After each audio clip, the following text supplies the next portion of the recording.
Okay, so you guys requested a deep dive into World AIDS Day and its connection to sexual health.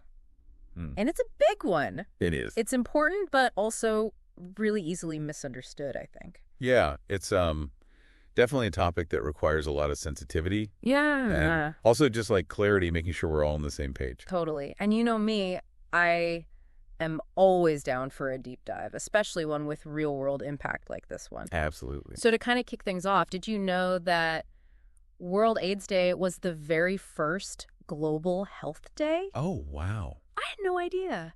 I didn't realize it was the first. Yeah, But it makes sense. right. I mean, Like it was the first ever. that's pretty incredible I know. when you think about it. Yeah, It really speaks to the the gravity of it. gravity of it. Yeah. Yeah. And it was 1988, 1988, that's right. which like isn't that long ago when you really think about it. Yeah, it really isn't. And it kind of puts into perspective how much the world was grappling with this new and unknown virus. Yeah, and think about it back then. Fear and misinformation about HIV and AIDS were everywhere. Right. So this day was designed to like drag the pandemic into the light, Yeah. you know, Yeah. fight stigma and get the whole world on the same page about it, Wow. working together. And it feels like those goals are still so relevant today. Absolutely. I mean, the need for awareness, for education, for support, Yeah, it's just as important now as it was back then. absolutely. So speaking of which, have you heard any like whispers about what the theme for World AIDS Day 2025 is going to be? I have heard rumblings, and it seems like the buzz is all about equity in healthcare. Okay. Yeah, with the global push to kind of like even the playing field in healthcare, especially for marginalized groups, Right. that makes a lot of sense. Yeah, it makes a lot of sense. I mean, we're talking about access to testing, access to treatment, Right. you know, the whole 9 yards. It needs to be available to everyone. Oh, sure, for sure. It sounds like World AIDS Day 2025 is really going to be a megaphone for that message. Absolutely. Highlighting those challenges, Yeah. celebrating how far we've come, and then also renewing our promise to kick this epidemic to the curb for good. I love that. So let's talk about how this all connects to sexual health, because it's one of those topics that can feel kind of awkward or uncomfortable to discuss, Yeah. but it's so important It's really important to talk about it. to understand. Yeah. And I think one of the biggest goals of World AIDS Day is to really give people the facts about HIV transmission, you know, Right. how to prevent it and why knowing your status is absolutely non-negotiable. Which brings us to regular testing, right? Like that's Mhm. a huge part of this Huge. Yes. conversation. Yeah, early diagnosis through testing is everything because it opens the door for early treatment with antiretroviral therapy or ART, Right. which has honestly like changed the game for managing HIV. Yeah, I've heard that REs is like incredibly effective these days. It's amazing what they've been able to do with ART because people on ART who achieve and maintain an undetectable viral load can't transmit the virus sexually. Wait, hold on. They can't transmit it at all, Nope. even through sex. Even through sex. That's a game changer. It's huge. And it's called U undetectable equals untransmittable. Oh, wow. And that is I've heard that term before, but I don't think I realized how significant that was. it's huge. That's huge. It's not just a medical fact. It's changed everything about how we view and treat this virus. Wow. Okay, I'm putting a pin in that one. Yes. So for someone who might be unfamiliar with how HIV is actually transmitted, especially through sex, can you just break that down for us? Because I think a lot of people might have misconceptions about that. Yeah, absolutely. HIV is mainly spread through certain bodily fluids. Yeah. So we're talking semen, vaginal fluids, rectal fluids from someone who's HIV positive. Okay. And this usually happens during unprotected sex, particularly vaginal and anal sex. Okay, so it's not just about like what you do, it's about knowing your status getting tested and how that factors into transmission, especially with RT now. 100%. Yeah. It's a shared responsibility, knowing your status and getting tested regularly. Right. It's crucial for your own health and to prevent passing HIV along. For sure. For sure. And speaking of prevention, what are some steps that people can take to protect themselves and their partners? Okay. Because we talked about condoms, Yeah? but I know there are other things too. Condoms are key. Right. Like, for sure, when used correctly and consistently, they're incredibly effective in preventing HIV transmission. Yeah. But we've also got pre-EP, which stands for pre-exposure prophylaxis. Pre-OP, okay, yeah, I've heard of that. Yeah. To be honest, I'm a little fuzzy on the details. Okay. How would that work? Pre-EP is basically a medication that people who are HIV negative but at higher risk of contracting the virus can take. And the thing is, when taken daily as prescribed, it's incredibly effective at reducing the risk of transmission. It's like an extra layer of armor. Oh, wow. So it's like an extra safety net for those who might be more vulnerable. Exactly. Okay. And then we also have PP, which stands for post-exposure prophylaxis.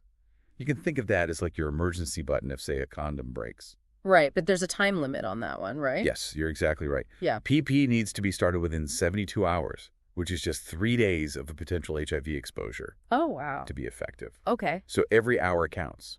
72 hours is not a lot of time. No, it's not. That really highlights how crucial knowledge is and quick action Absolutely. in those situations. Mhm. So the more you know about HIV and how it's transmitted, the more empowered you are to make those smart choices 100%.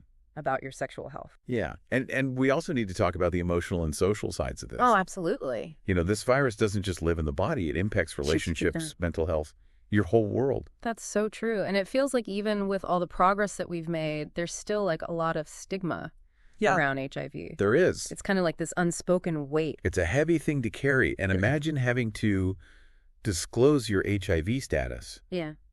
to a potential partner. Right. You know, that's a really big deal. Yeah. Even with everything we know about EA and how effective treatment is, Yeah. vulnerability can be scary. Absolutely. And I think that really highlights how essential it is to cultivate a culture of empathy and support around HIV. Like, we have to dismantle that stigma so that people feel safe Absolutely. getting tested, getting treatment, and just living their lives authentically. Yes. Without that fear of judgment, it's about creating a world where someone's HIV status doesn't define them. 100%. It intersects with so many other aspects of their identity, too. Right. You know, we're talking about certain groups like gay and bisexual men, transgender women, who are disproportionately affected by HIV, and we can't ignore that. That's such a crucial point, and it makes you realize, like, we have to address the systemic factors that are fueling these disparities, Yes. whether it's ensuring that everyone has equal access to healthcare, combating discrimination, Right. offering culturally competent education and support. Absolutely. It's bigger than just one thing. It's a systemic issue for sure. Mm-hmm. And I think for anyone listening who wants to learn more and get involved, Yes. there are amazing resources available. Mm-hmm. I mean, UNAIDS, the World Health Organization, tons of local organizations are doing incredible work on HIV/AIDS prevention, testing, treatment, and advocacy. It's about coming together as a community. And we'll definitely link to those resources in our show notes so you can check those out. Awesome. But for now, let's kind of pivot a little bit. Yeah. And talk about the strides that we've made in treatment for people living with HIV, because I feel like that's a whole other side Right. to this conversation. And this is where it gets really hopeful because we haven't cracked the code on a cure just yet. Right. But the progress in treatment has been revolutionary. Wow. Remember ART, the antiretroviral therapy we mentioned earlier? Of course, the Yeah. one that can suppress the viral load to undetectable levels. That's the one. And because of ART, HIV isn't the death sentence it used to be. Wow. With consistent medical care and sticking to their treatment plans, people with HIV can live long, healthy, and fulfilling lives. That's incredible to hear. So what does it actually mean to live with HIV these days? Right. With these effective treatments available, what does that actually look like day to day? So for many, it means that HIV is now a manageable chronic condition, kind of like managing diabetes or heart disease. Okay. It's about taking medication daily, going to doctor's appointments, and prioritizing your overall well-being. It becomes a part of life, not the whole story. That makes a lot of sense. But I imagine there are still challenges, right? Absolutely. Both physically and emotionally, because living with any chronic condition takes work. Of course. Managing any chronic condition has its ups and downs. Side effects from medication can be tough. Navigating mental health while dealing with stigma can be a lot. These can all be ongoing battles for people living with HIV. Support is everything. Yeah, it makes you realize how vital those ongoing support systems are. 100%. And we're not just talking about medical care here, but mental health resources, support groups. Yeah. Just having that sense of community and belonging so that people know they're not alone in this. Exactly. It's about holistic care, addressing the whole person, not just the virus. Right. And that's something that World AIDS Day reminds us of every single year. It's a global call to action for each of us to step up, support those affected by HIV, and fight for a future without AIDS. I love that. So as we're wrapping up this part of our deep dive, what is one message that you really want our listeners to carry with them today? Like, what really matters? It really makes you think about those personal stories. Yeah. the strength it takes to navigate those challenges, It does. and just the importance of building a world where people feel supported, not judged. Absolutely. And I think part of that is acknowledging how far we've come. Oh, for sure. We've gone from a time when an HIV diagnosis felt like a death sentence Right. to a reality where, with proper care, people can live long, healthy lives. It really is remarkable, and it speaks volumes about the power of research, Absolutely. advocacy, and honestly, just hope. Hope is huge. We can't forget that. It's easy to get caught up in the fight and forget that there is hope, Right. but we've come a long way. Absolutely.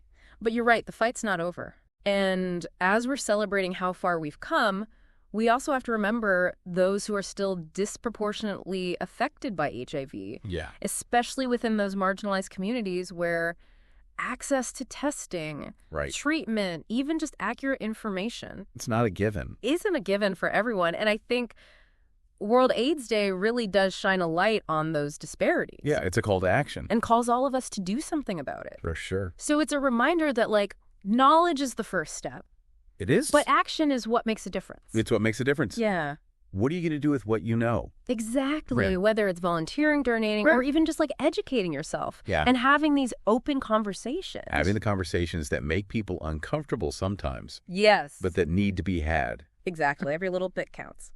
So where do you think people can go to kind of find out more about how to actually get involved? Oh, there are so many amazing organizations doing such great work. Mm-hmm. UNAIDS, the World Health Organization. Those are great. Those are great starting points for a global perspective. Right.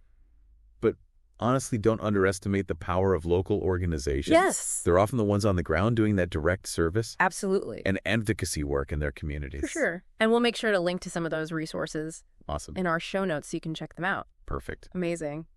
Well, this has been such a powerful conversation. It has. Thank you so much for taking this deep dive with us today. Thanks for having me. It's been truly eye-opening. And to everyone listening, thank you for joining us on this incredibly important journey. It's up to all of us to make a difference. Thanks. So go out there, learn more, get involved, be a part of the solution. You got this. Knowledge is power, empathy is strength, and together we can create a future free from AIDS.